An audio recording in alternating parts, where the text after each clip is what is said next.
If the Empire thought a starving hunter was harmless, it had already made its first mistake. Lu had died taking a bullet in his old world, only to wake on a frozen border where life was cheaper than meat. By the time the frontier learned his name, Wan riders, corrupt officers, and mountain bandits would all fear the same broken shack.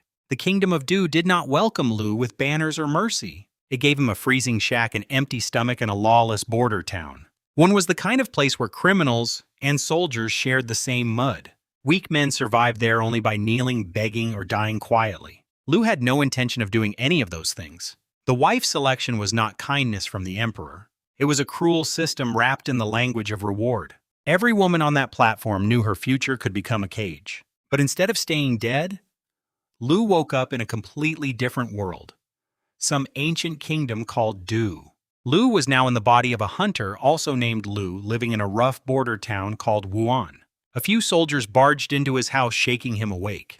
They told him the emperor was giving away wives, women who'd committed crimes, sent here as a reward for them unmarried men on the frontier. Lu played nice, called them officers, even though they were just regular grunts. One of them tossed him a flatbread for the compliment. Which one is a lawless place? Criminals, exiled convicts, frontier soldiers, all thrown together. The law means nothing here. Only strength matters. For most people, this would be a nightmare. For him, Lu felt right at home. They brought them to the market square where a platform was set up. Women of all ages stood on it, mostly tough, dark-skinned, strong-built types. They all looked worried about their future. But one girl caught his eye immediately. She was different from all the others. Fair skin, a pretty face, her hair tied in a simple high ponytail that swayed in the wind. She looked like one of those campus beauties from his old life. The local commander Zhao Taishan announced the rules. Every man picks a wife today. But there's a catch. If she doesn't bear a child within 1 year, both husband and wife get demoted to slave status. And slaves in Wan are worse than animals. They do the hardest labor. And when the enemy army attacks, slaves get pushed to the front lines as frontline fodder. That changed everything. Every man rushed to pick the biggest, sturdiest woman they could find. Nobody cared about looks anymore. A strong body and wide hips meant she could likely bear children. Even the older women got chosen fast. The pretty girl with the ponytail, nobody wanted her. She was too thin, too delicate. His neighbor Wu Laoir laughed at him and dared him to marry her. He even offered a 100 copper coins as a wedding gift if Lu did. Others joined in raising the bet, mocking him. The girl heard everything. Lu could see the shame burning on her face, but she held her head high and looked away, refusing to cry. Lu did not know her story yet, but Lu could tell she had pride. Real pride, the kind that doesn't break. Their eyes met for just a moment. Lu did not know what she saw in his, but she looked surprised, like she wasn't expecting whatever it was. The platform was almost empty now. The commander spat on the ground and told him to hurry up and grab a sturdy woman. Lu made his choice. No, Lu said Lu wanted her. On the way home, Lu could tell his new wife Yushi was confused about him. One moment Lu was standing up for her like some kind of hero. The next Lu was cursing like a street thug. She didn't realize yet that both sides are just who Lu was. Lu was in a great mood. Back in his old life, Lu never had any luck with women. Lu spent all his time in the military surrounded by rough guys. They once dragged him to a dance party, but Lu stepped on a girl's foot so hard it ended before it started. Now here Lu was with a wife, skipping straight past all that dating nonsense. Lu started humming a pop song from his previous life. Something about a good man never letting his woman get hurt. When Lu looked down, Yushi was staring at him with tears in her eyes. Lu panicked and thought his singing was that bad, but she actually liked it. She asked if Lu wrote it himself. Lu just said Lu was humming whatever came to mind. She seemed to relax after that and even leaned her head against his arm. But then Lu stopped at a shop and ordered 2 pounds of the strongest liquor they had. Every man in the square knew a bad choice could turn him into a slave. That was why beauty became worthless the moment the rule was announced. The crowd wanted sturdy bodies, not wounded pride or gentle faces. Yushi stood alone in that brutal silence, abandoned by every pair of greedy eyes. Lu noticed her shame, but he noticed her pride first. The liquor frightened Yushi because she had seen what drunk bordermen could become. She'd heard stories about bordermen who drink and beat their wives. Lu spent almost all the gift money at the market, buying garlic, wild fruit, coarse salt sugar, a clay pot, 20 pounds of millet, and a sharp knife. They got back to his place in Quishan village, south of the city walls. Lu pulled out the only piece of cloth Lu owned and laid it down as a bedsheet for her. Lu told her to eat. That caught him off guard. Lu grabbed the other half and swallowed it in 3 bites. Didn't even bother when her own hair got in her mouth. Lu told her she was his legal wife, so husband would work just fine. Hearing that softened something inside him. For the first time in this new world, Lu had someone to care about. Half a flatbread and they warm up to you. Sounded exhausting. Lu crushed the garlic, boiled the liquor to extract high-proof alcohol, and pulled out the knife to sterilize it over the fire. Treating your leg wound.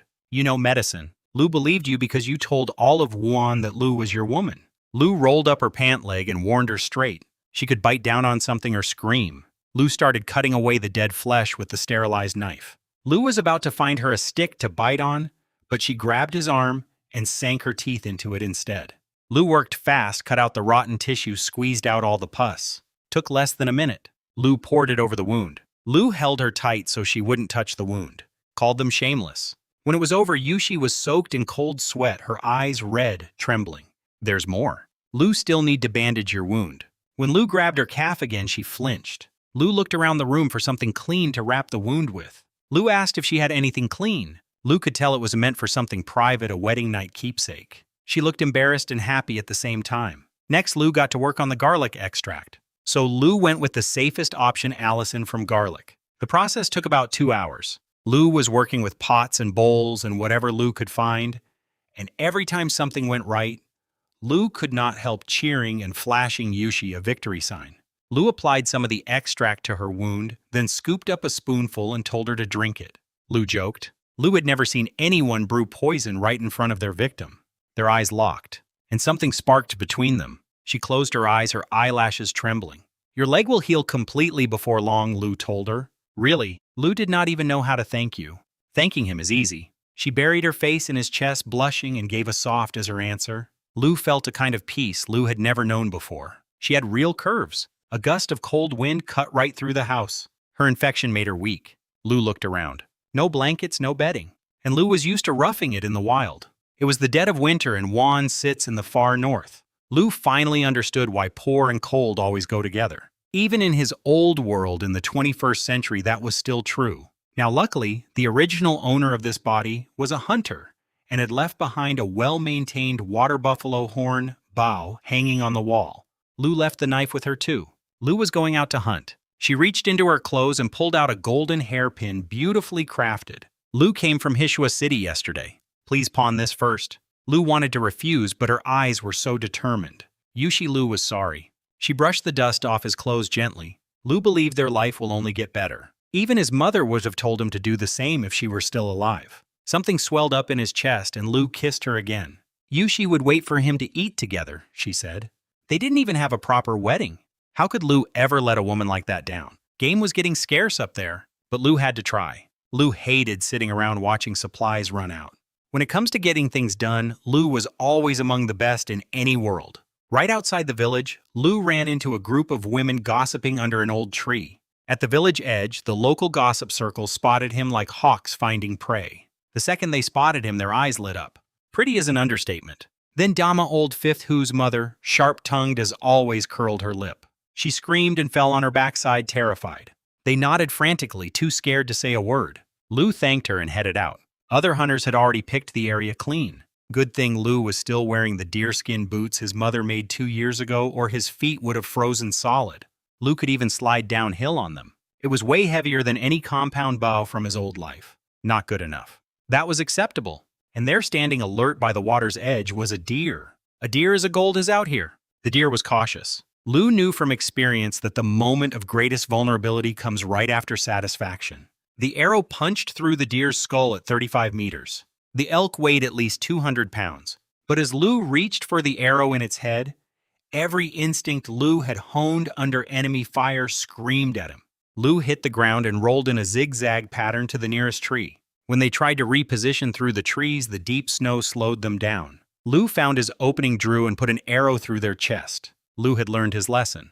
Only when Lu was sure it was clear did Lu approach the body. The corpse let out a desperate growl, probably unable to believe anyone could be that careful. A Wan soldier, the barbarian enemy from across the border. If one was here, there had to be more nearby. Lu filled his wine pouch with some of the blood drank, as much as Lu could straight from the deer's neck, and poured the rest over the Wan soldier's body. Lu felt strong, alert, ready. When Lu finally saw the smoke rising from Quishan village chimneys, Lu let out a breath of relief. Chopping wood was all they had to survive the cold. He never brought down anything this big. Then Xiao Lao Wu Old Five slithered through the crowd and suggested Lu just share the meat with everyone and they'd pay him back later.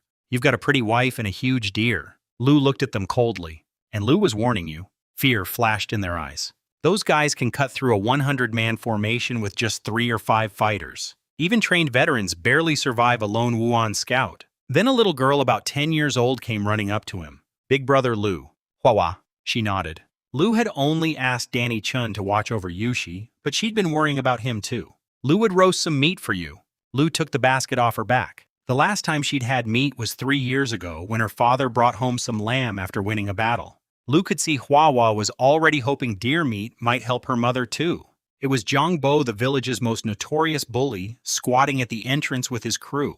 Zhangbo ran up and blocked his path. You're nothing, Lu said. You got no parents to teach you what to do on the wedding night. Wango flew through the air and landed several meters away, tumbling into the dirt. He crawled up, glaring at him with pure hatred. He wasn't as stupid as Wang Hao. Villagers started cheering. The old Lu had been a pushover who never fought back. Lu started walking toward them. Everyone in the village knew that sound. An arrow thudded into the ground right next to Zhangbo's feet. Lu grabbed Hua, dodged an arrow that would have killed her, and shoved her toward safety. Her face went white, but she nodded and sprinted away, dropping her basket. He sensed the shot coming and jerked his head an inch to the side. There's an archer. Everything happened in seconds. She used to weave straw sandals in the summer. Her eyes went gray as the life drained out of her. An arrow had punched clean through her chest. The riders were 10 meters away. One of them shouted a warning to the others, but they underestimated how fast his arrows fly. Lu fired again immediately. Lu did not have time to aim properly. Sparks flying off the steel. To the Wan, their people are nothing. And here Lu was a mere civilian picking off their warriors one by one. Then his smile froze. The man threw a left hook at his throat. After the first cut, Lu never gave a second chance. The whole thing took maybe 3 heartbeats. The last rider had been so confident his comrade would handle him up close that he charged into the village with his back exposed, hacking down anyone he could find. Xiao Lao was screaming, tears streaming down his face. He ducked the hoe with a lazy tilt of his head and swung his blade at Xiao Lao Wu. But his arrow smashed into his sword mid-swing and knocked it out of his hand. Enough talk. You ambushed him. Honor. Lu turned to Xiao Lao Wu, who was sobbing over his mother's body. He stood up. Other villagers started peeking out from their hiding spots. The one weren't superhuman. It was years of military defeats that had broken their spirit. Then Lu looked at Xiao Lao Wu and sighed quietly. Husband, husband.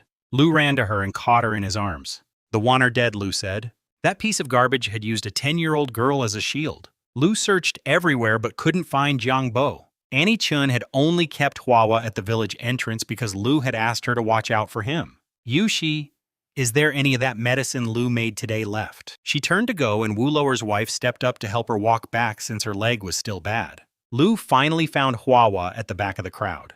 The child called for him with a voice too small for that battlefield. Just don't fall asleep, okay?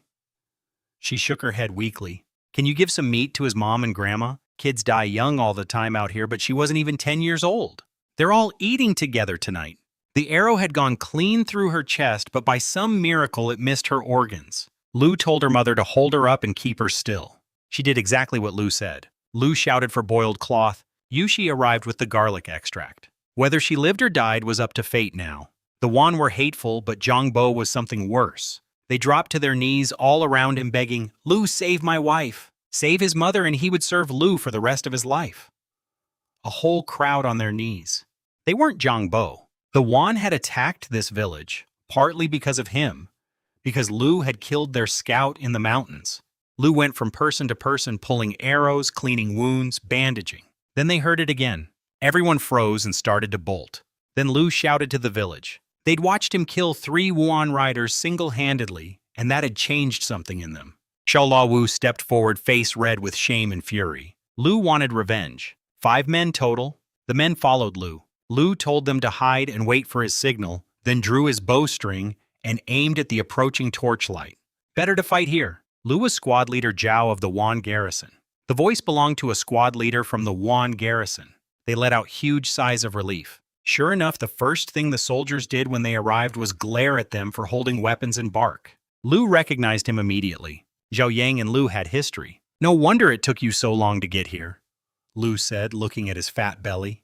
That stung. The exchange rate was 30 of their men for one unarmored Wan rider. Let's see what you've really got. Lu stood his ground. She called over Wu Pong's wife to help her step aside, then leaned close to him and whispered, "Strike hard. End at fast." Lu had underestimated her. "The army has no shame," Xiao called out.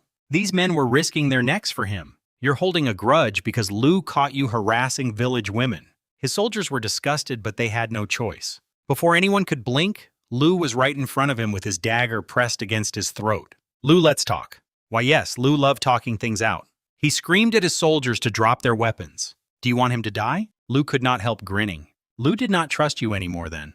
This man is rebelling."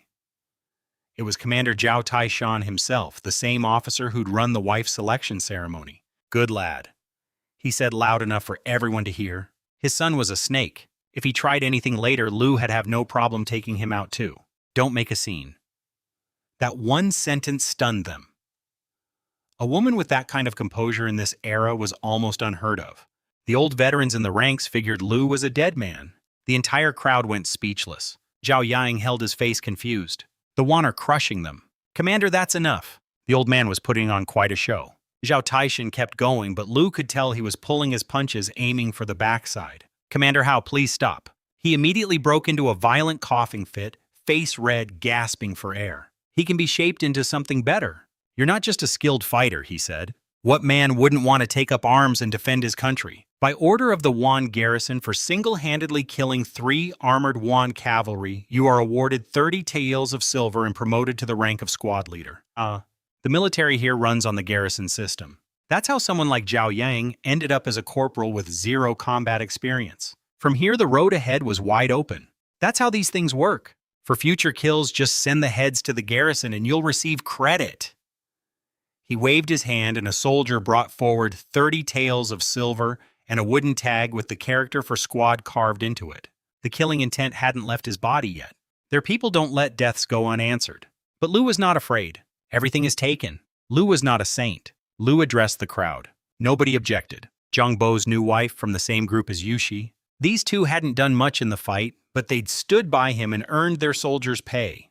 They dragged Zhang Bo back and he was still mouth-thing off. Neil Xiaoyang didn't even ask why. "Squad leader, you already punished Wang Hao. How was Lu supposed to know the arrow would hit her if she got shot? She's so small. If your granddaughter got hit, it means she was born to die young." Then he remembered Lu was standing right there and gave him an awkward grin. Shameless. He'd been a thug his whole life. "You know what?" He scrambled to his feet and shoved Xiaoyang aside. Some of them spat on the ground in disgust. Zhang Bi's head left his shoulders and sailed through the air. Nobody moved. Everyone was afraid of him now, and that was exactly what Lu needed. That's just how life works out here. She had heated water too, and she wiped the blood off his face with a cloth. They sprinkled coarse salt on it and ate with their knives, tearing into it like animals. "Thank you for killing Zhang Bo." She begged him to take her as a concubine. "You can come work at his house and look after his wife." Yushi helped her up gently. Lu just hoped someday Lu could go home and visit his parents' graves. "Is there something on his face?" She didn't respond. "Are you full? Come back soon." Lu touched her face and smiled. But Lu could not spend carelessly. Every man needed a blade plus arrows. They were thrilled. He was an unremarkable-looking kid. Can't blame them entirely. His rule is simple. He's 14 and he's been working alongside him since they were little. He gets 1 string of coins a month too. Same stubborn set to the jaw. Stick with him and Lu could not promise you'll get rich, but Lu promised you'll eat. Don't think getting paid means you can relax. Then Lu turned to Wu Pong and Xiaoyang. "The horses won't die from one hungry night. That makes you his soldier. If you don't want to work, Lu would throw you in front of the Wuan next time they come." In their world, even the lowest official exploits commoners. They'd never seen anyone with rank kneel in the dirt to bandage a peasant's wound. Give people full stomachs and they'll live decent lives. On his last round, Lu found Lu sitting by a fire at the village entrance with a little yellow dog beside him. The kid jumped up panicking. "Where'd you get the dog?" Lu laughed, called the dog over, and scratched its head. The kid beamed. Back inside, Lu found Yushi sewing by lamplight. Everyone gave a piece of clean cloth and a bit of cotton to celebrate your promotion. "You're pretty handy with a needle," Lu said. "You're his husband." She took a deep breath. Why would Lu be? But the Emperor Shundi killed him. Killed his mother, killed his 3 brothers. He murdered your parents and brothers? She froze completely. His parents, his brothers, 28 people from the Song family who died for nothing. The Song family had been erased, and Yushi carried that blood debt alone. Don't thank him. What girl doesn't fall for a hero? Take him tonight, please. It deserved at least something. Heaven and earth bear witness. Be serious. Flowery speeches would have felt fake. What are you standing there for? She mumbled. Lu woke at dawn. Maybe it was the deer blood, the meat, or just the fact that for the first time in 2 lives, Lu was not alone anymore. By the time Lu finished the full set, his body was just getting warm. She pouted. All right, expert. But from what Lu saw just now, your external martial arts have already surpassed his father's level. What weakness? Stop it. Your external techniques are perfected, but you've never trained your internal breath. Your joints and bones accumulate hidden damage. That's why wealthy families never let their children go into those fields. She showed him a strange standing posture, a type of foundation stance Lu had never seen before. Lu started practicing. The old general's family technique was the real deal. She was remembering her older brothers, how they'd struggled and complained when their father forced them to practice this same stance as children. No wonder traditional martial arts declined in his old life. She started wondering if Lu might actually be a martial arts genius, making more of that medicine you brewed yesterday. She'd even measured the duration of each stage by counting her own pulse beats while watching him work. Lu, love you. Lu heated some water and had Yushi feel the temperature with her fingers. Can you explain why when you get back? Fine, Lu would explain tonight. Be careful out there. 4 men total under his command. Lu climbed onto a horse. Good exercise for them. Come down and have some water. One night under his leadership, and the whole atmosphere had changed. Lu could tell something was clicking for him, that Lu was not the old Lu anymore. Following a leader like him meant they finally had some dignity. When they saw them approaching, they relaxed once they recognized them. They're here to inspect the village. Lu pulled out the wooden badge Taishan had given him. Well, look at you, big shot squad leader, and you brought 2 little beggars as your soldiers. Being called beggars by a real thief was the worst insult imaginable. Lu was not your soldier. Su Fei and his crew froze. Lu Yong raised his voice for everyone to hear. Lu thought the commandant himself had arrived. That's him. Lu understood immediately. What a coincidence. Transfer orders. Lu took the paper, tore it to shreds in front of everyone and said loudly, "You illiterate fool!" He doubled down. He knew Wan soldiers had died in Quishan, but he didn't know Lu had killed all 3 himself. Why didn't you bring reinforcements? Nonggang is barely 10 miles from Quishan. A bitter laugh came from the Songhan crowd. His name is Nayun, and Lu did not lie. That's the only reason you're a squad leader. He uses thugs like Su Fei to do his dirty work. Please, squad leader, give them justice. Rebels, you're all rebels. He turned to him terrified now. Please give them justice. A red line opened across Li's throat. Years of abuse, humiliation, stolen wives, murdered families. Through all of it, Na stayed on one knee, tears streaming from bloodshot eyes. Go on, let it out. Lu was begging you, squad leader. His will was unbreakable. You're with him now. He'd abused them too. Please let them go. If you took his favors, you're not innocent. Lu Hu and Xiao Yang slashed at their legs, dropping them. You can't punish an entire village. Kill him. Ambitious, sharp, decisive. Adult men get 1 pound of millet per day. Volunteers surged forward. This grain comes out of his own pocket. They'll work hard. Lu took Xiao Yang and headed back to Qishan. The old Great Wall the founding emperor built along the border had crumbled after 100 years of neglect. Paying villagers to build them served 3 purposes at once. In the city, buying 30 pounds of grain in one go turned heads. Lu had the villagers push the carts openly, making no effort to hide what they were carrying. However many you brought, call them all out at once. The bandits stared at them confused. His guys sat down on their carts to rest, settling in like an audience at a show. You cocky little drop the grain and run, and maybe they'll let you live. A wave of unease washed over them. Do that and Lu might let you live. Are you all deaf? Get him. Lu would give him credit for guts. The rest of them panicked. They froze, shaking like leaves. His arrow went through his throat before he finished the sentence. Take him to your camp. A few shacks sat in the open. He saw through the lie instantly. It was packed with high-quality government silver. In under a minute, everyone was dead except the second-in-command who backed himself into a corner. Trash like you couldn't rob a government convoy. They sold them to the Wan. The border garrison was rotten to the bone. Zhao Taishan again. Tell him the truth or Lu would end you right now. Lu was telling the truth. This chest is what he hasn't collected yet. Lu pried at the edge and found solid gold underneath. His superiors had to be involved too. Lu played along, praised his cleverness, patted his shoulder. Then Lu put his dagger through his throat. The chest held about 230 taels of silver, enough to build a real fighting force and feed the workers at both villages. Lu called in the villagers who'd come with him. Their fear turned to hunger the moment they saw the money, but they knew they hadn't earned it. He said the same thing. Each of you come collect 100 billion of grain tonight. You need to reward people generously if you want them to follow you. Lu kicked the door open and gagged, then saw him standing in the doorway and started crawling toward him on their knees, begging, "Please take them away." They called out who they were. The bandits had destroyed them completely. She spoke in a thin whisper. She had a filthy face, but the clearest eyes Lu had ever seen. She was gone.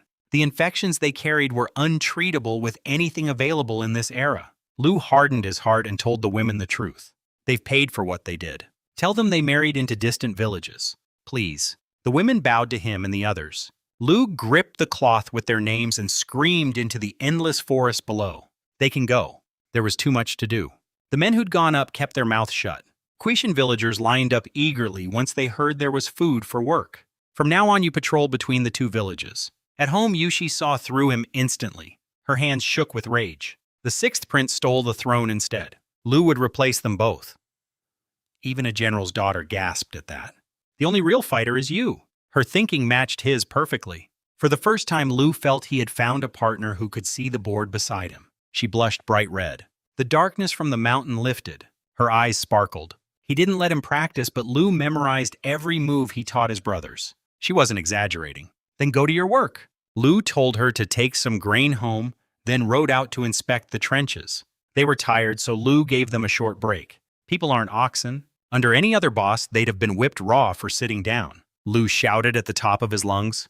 Too late. Lu threw himself into the half-dug trench barely knee-deep after only half a day of digging. They'd been watching the workers waiting for him to show up before attacking. Lu pulled his bow and put an arrow through the first rider's throat. 3 riders surrounded him, slashing from above. Lu blocked a slash aimed at his neck, used the downward force to roll under a horse, and sliced through its front legs as Lu passed beneath.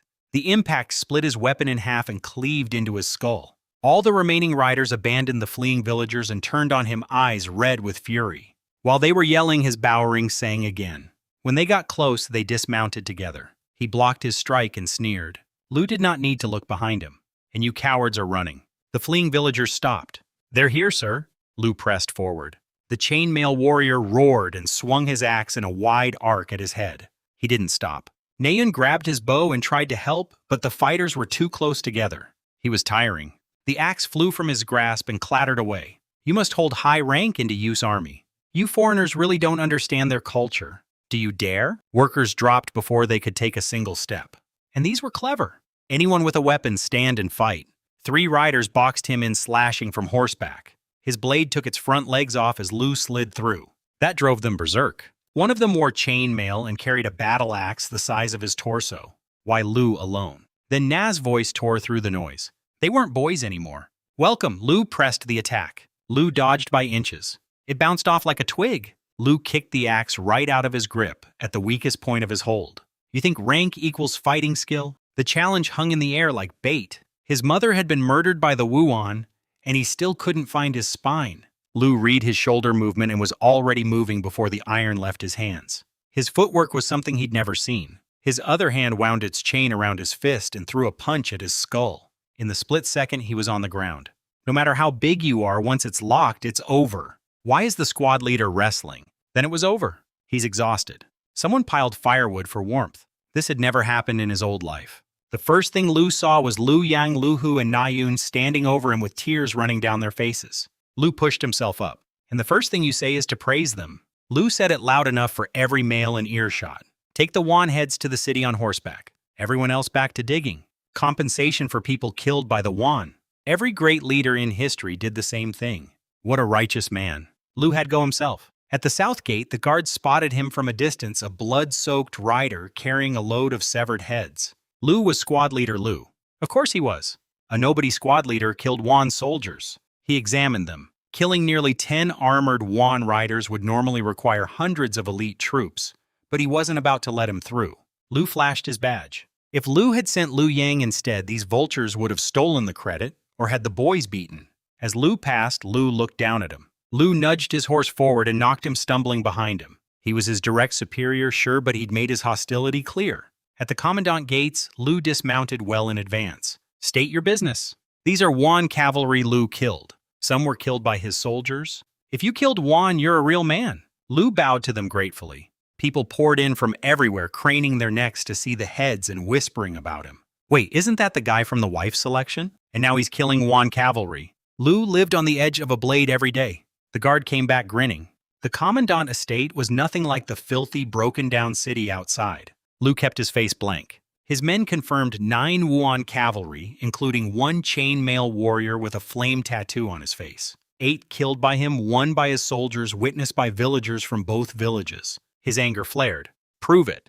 Then Lu looked at the champion with contempt. He was Yuan's golden boy. No weapon was given to him. Cloud Ao glared at him. Even swordsmen struggle against it, let alone a bare-handed silence. His fury was building to a breaking point. His spear work was precise and powerful. Lu came here after killing enemies to claim what Lu earned. Forget the champion. They could start over somewhere else. An arrow came out of nowhere and struck his blade, stopping him in his tracks. Greetings, Commandant. This whole place ran on nepotism. Father Lu was wrong. You attacked a man who killed 9 Yuan cavalry. That dagger thrust had come within an inch of crippling his son permanently. Nothing would change that now. Nobody dared intervene. Demote him to commoner status. Lu was about to explain his situation when Cloud Tian turned on his own guards with an icy glare. Lu was the victim here, so nobody expected him to participate, but if they had, Lu would have taken Cloud Tian hostage on the spot. This was how Cloud Tian ran discipline. Lu saw your moves just now. Then a voice came screaming from the gate. He dropped to his knees instantly. Go home. Cloud Tian pulled out a wooden badge carved with the character 4 squad leader, but 1 rank higher than his. Thank you, Commandant. Yes, sir. His impression of them was decent. Lu tore strips from his own clothes and started bandaging them himself. You're his soldier now. But Lu was not worried. These 2 were expert swordsmen, and they had shown zero hesitation in mutilating themselves. A guard brought the supplies, 100 taels of silver, and a cart loaded with leather chest armor. Buy yourself and the boys a drink. Lu handed the horses to the Sun brothers, and they headed home. Every household had food for dinner. The brothers exchanged a look of disbelief. And here was an officer who'd spent his own reward money on fortifications and actually paid his workers as promised. Lu smiled to himself. Their squad leader is amazing. The Sun brothers couldn't believe what they were seeing. Now everyone was smiling, helping, talking like a real community. They've got 13 captured Yuan horses plus these 5 new ones. Lu would have them fat and strong, sir. Everyone froze. He's killed over a dozen Yuan riders. With his military record, Lu should have jumped 5 ranks at least. No airs whatsoever. Your fingers need to heal. After the work was done, Lu brought them home and had Yushi bring out the garlic extract. That's the corporal's wife. Lu told the brothers to unwrap their stumps and apply it. It happened to be right next to the storehouse. Lu knew they were spies, and you still bandaged their wounds, gave them medicine, and trusted them with the most important things in the village. From that moment, the brothers belonged inside Lu's circle. Thank you for believing in them. Their gratitude came out awkwardly because trust was new to them. Lu did not mind. If you don't report, he'll punish you again. Lu walked away. Damn wind and dust, he muttered. Lu Yang and Lu, who came by with their progress report on the trenches. Is it true you're a corporal now? Someday Lu would make you both squad leaders with proper pay and find you good wives. Lu wanted a fat one. Lu gave them medicine for their wounds and sent them off. That chainmail warrior had been a real challenge. Yushi brought meat soup and rubbed his shoulders. It was too dangerous. Lu had it under control. He nearly died. Lu had pushed this underfed body past its breaking point. She said that whenever father came home drained after a big battle, she used this method to restore his strength. Yushi blushed and slipped out of his arms to go prepare hot water for washing up. Lu was keeping 20 for Lu Yang and Ya Yun. They just brought home 230 taels that morning, and now 80 more. It was that the first thing Lu did with his earnings was hand them to her. Lu would keep it safe for you. Yes. Lu scooped her up and carried her to bed. Ancient knowledge is something else entirely. Then fell asleep tangled together. This was what traditional medicine meant by harmony of and yang. After his usual Black Dragon 18 fists warm-up, Lu moved into the Song family's standing stance practice. Lu held the posture for 3 full incense sticks before his legs gave out. When they saw Yushi, they bowed stiffly. Call him sister-in-law. Oh, they already ate. Don't lie to him. Lu Hu looked confused. If Big Brother says wash, you wash. No sand in it, seasoned with a pinch of salt. Yushi nudged him and whispered, "Weren't you going to give them their reward, right? Yesterday you and Yoon killed a Wuan rider together." Lu hardened his face. "That's the rule. His situation is worse than theirs. These boys were starving themselves." Sunming's voice came from outside. "Sorry, Lu did not know your wife was here." Lu told Yushi Lu was heading out and asked Lu Yang to stay behind to run errands. Sunming cleared his throat. "They grew up as orphans. They want to follow you." Lu honestly couldn't tell if they were being sincere or putting on a show, but either way, Lu had to play it through. No need for all this formality. Lu knew you still have doubts about them, but you saw how the commandant treats people. They want to serve someone worth serving. They choose you, sir. Fine, just call him brother. They started to kneel again. "No, you're their leader? All right. Give them something to do, big brother." Lu put them on construction duty at Ox Mang Pass, replacing the Lu brothers. Along the road, villagers heading to the worksite greeted him like some kind of celebrity. One man said he dreamed about him leading them north to smash the Wan. The Sun brothers watched all of this carefully. Lu stood behind him and listened. "When their horses fall in, the riders die or get crippled." "You're exactly right." Nobody had ever encouraged him before. Lu pointed at the trench. "He'll warn the others. Even chainmail can't cover every inch of skin." Lu laughed. "Cruel. Whatever they do to them, they do back tenfold." Something Lu said had reached deep inside them. They'd spent their whole lives running and hiding because the army couldn't protect them. Lu had not planned it, but his words planted a seed of vengeance in every heart on that hillside.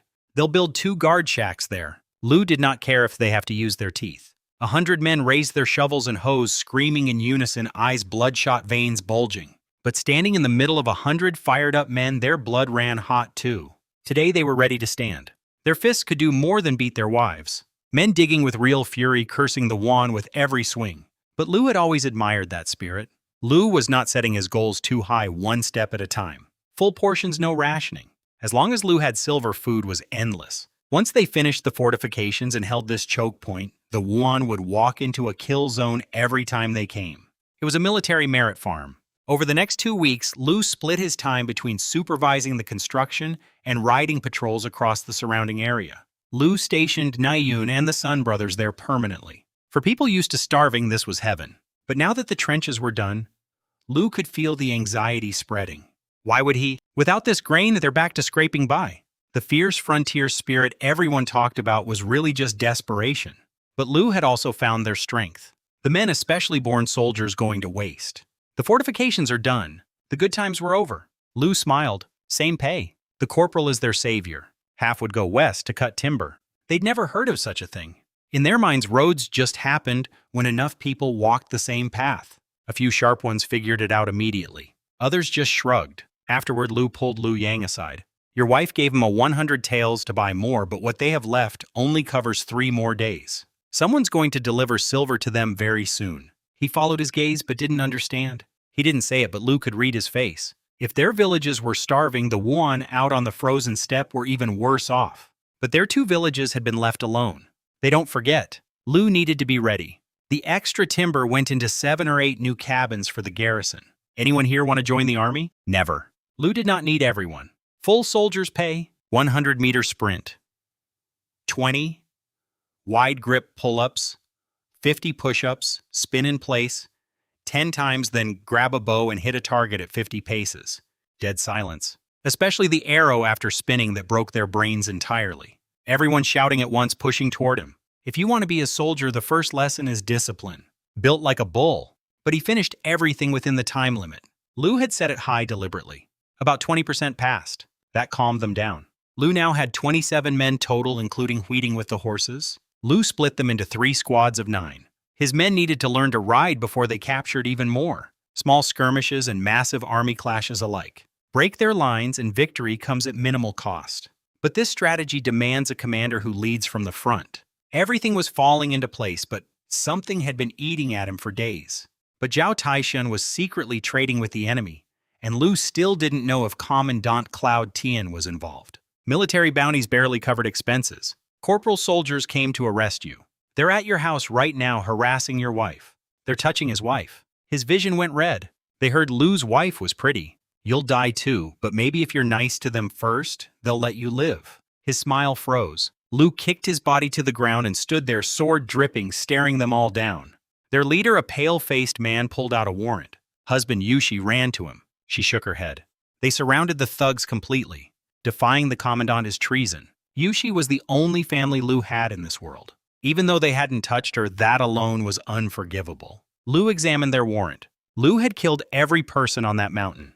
Lu had a traitor. Lu leaped at their leader, brought his sword down through his spear shaft and into his ribs in one stroke. Lu cut through the fake authority, first splitting weapon and flesh in the same motion. These malnourished thugs didn't stand a chance. These were the same villagers who would have cowered before anyone in uniform just weeks ago. The villagers swarmed in with their farm tools. "Stop! The commandant won't forgive this." They dropped instantly, graveling. Lu stabbed the one who spoke through the neck. "Then who sent you?" Everyone in Wan knew the commandant's reputation for cruelty. "They're bandits from Guanyin Mountain." Lu drove his blade into one man's thigh. "We'll never come back. Kill them all." They'd confirmed what Lu suspected, that someone was one of the 7 men who'd gone up that mountain with him. "Step forward." Lu stopped them with a raised hand. "Lu needed you to find out who." Honestly, Lu did not think the others had the nerve to deal with bandits. His face changed the instant Lu spoke. Neo-Air stammered. Lu watched everyone's micro-expressions, especially the captured bandits. "Tell him and you live." His eyes darted between Hiding and the others. "Your leader must be important." Hiding looked away. Everyone was confused. Too slow. One of them broke down crying. "Boss, don't blame him. Don't kill him." Hiding helpful.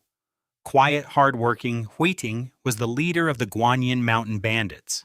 Legend said their boss was a bear of a man who could swallow babies whole. "How did Lu treat you?" If Lu was not a bandit, Lu had have followed you loyally forever. He threw his head back and laughed bitterly. "You're a natural warrior. But do you know how hard survival is for the rest of them?" Lu kicked him square in the gut.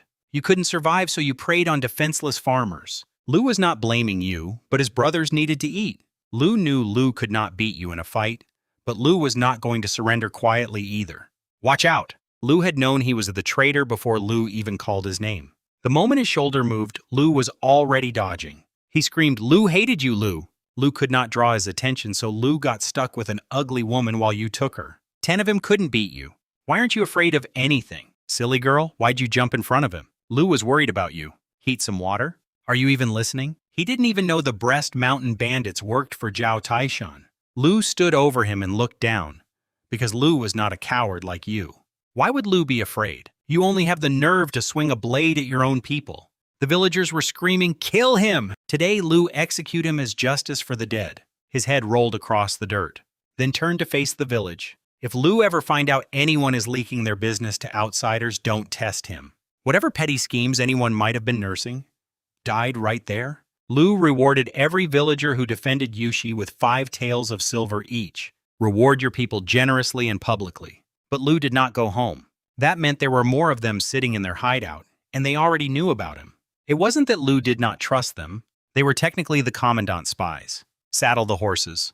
They understood this was the real test, and they wanted it. Sun Quan offered to take point, which surprised him. Lu let him lead. Cave acoustics amplify every sound, but the warning came a beat too late. Number 9, that you, when his head poked around the corner. Around the next turn, Lu ran straight into 7 or 8 bandits drinking around a fire. They're under attack. Lu just charged. They went down like wheat under his scythe. They searched the place. Not a single coin. Instead, rags, broken weapons, nothing of value. He handed it to him since he couldn't read. The message was vague, urging him to act soon, but the signature Rieta was one of the other 6 border towns, a massive garrison city like Wuhan. He'd disappear into the mountains for weeks at a time and nobody thought twice. But what was his real mission? No gold, no iron, no salt, living in a damp cave with barely functioning weapons. Some puzzles need more pieces. Sorry, Lu dragged you out here for nothing. Watching you fight is better than a night with a woman. Next time the wand come, Lu would bring you along. Lu was no coward.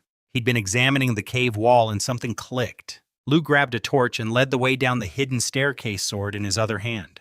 The walls were dripping wet. The table was covered in letters, all signed Hao Xiao. There was a bigger plot here that Lu could not see yet. The room exploded with a silver light. The brothers wrapped everything up and hauled it out. They froze, looked at each other, then dropped to one knee. Lu pulled them up. Simple. Their mother raised them alone. He sobbed harder. Lu wanted to bite Sue's freedom from the pleasure house. You want to marry that? They bring good fortune. There's a girl at the same place. Take it or you're insulting him. Lu pocketed all the letters, burned the cave with everything inside, and they rode home before dark. She trusted him completely. Their eyes glistened again. After they left, Yushi locked the silver in a new wooden chest and hung the key around her neck, patting it with a smile. Aren't you going to ask why Lu gave the brothers so much? Lu love you more every day. Tonight Lu wanted to show you something new. They didn't eat until well after dark. She asked how Lu knew so many techniques. She nearly spit porridge across the room laughing. His defensive strategy was taking shape. Let the enemy come to them, exhaust them against their fortifications, then strike. Enough food, enough meat, enough training, and these men would become real fighters. Lu stared at them. Lu had given them one room with a single large bed. They curtsied gracefully. The first thought that popped into his head when Lu saw their wives was, "Fat monk and thin monk. Focus, they've got work." Lu told them it was time to report back to the commandant office. You know what to say and what not to say. Hu Delu was asleep in his chair. He perked up the second he heard business. The blacksmith woke faster once Silver entered the conversation. "Look at you big shot corporal now." Lu drew the shape of iron caltrops in the dirt with a stick. 3 generations of blacksmiths in his family. 100 of them. How much? 100 taels. Lu held up his hand. Final offer? Lu could not even cover the raw iron. Lu turned and walked away. Just crude iron melted down and shaped into spikes to tear horse hooves. Wait, you can't just cut the price in half. Fine 50. Lu stopped there. You're bleeding him dry. Is this how you shop? He sighed dramatically. Consider the arrowheads a gift for their local hero. Lu paid him on the spot and asked if he'd ever thought about relocating his shop. Lu had revisit that luck later. Lu bought another 100 pre-made arrows, filled his quiver, and waited for the Sun brothers. That shot Sun Ming had made in the cave yesterday proved they were both decent archers, better with bows than swords. Everything was coming together. The trenches were done, the stake pits concealed under grass and snow. Any Wan raiding party would ride straight into a death trap. Corporal.